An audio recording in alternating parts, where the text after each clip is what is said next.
কাৰণ কোনো সনাতনী হিন্দু মানুহ বৰ্তমান কংগ্ৰেছ দলত থাকিব নোৱাৰে।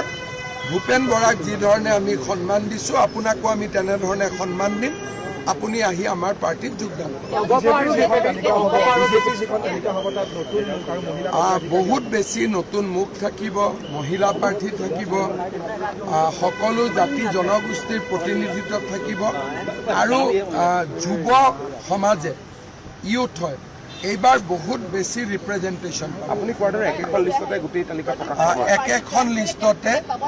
একেখন লিষ্টতে কোনো ধৰণৰ বাকী নথকাকৈ আমাৰ AGP আৰু BPF-ক বাদ দিয়াৰ পিছত আমাৰ কোটাত যিমান চিট পৰিব আমি একেখন লিষ্টতে প্ৰকাশ কৰিম।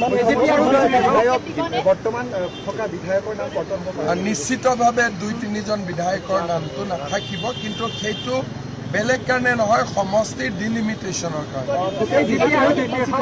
প্ৰদ্যুৎ বৰদলৈ যদি বিজেপিত আহে, নিশ্চিতভাৱে তেওঁ বিধানসভা নিৰ্বাচনত যাতে প্ৰতিদ্বন্দ্বিতা কৰিব পাৰে, এখন ডেফিনেটলি আমি ক'ৰবাত স্পেয়াৰ কৰিব পাৰিম যদি তেওঁ আহে। AGP দলে 26খন আসনত প্ৰতিদ্বন্দ্বিতা কৰিব, BPF-এ 11খন, AGP 26, BPF 11, বাকী BJP।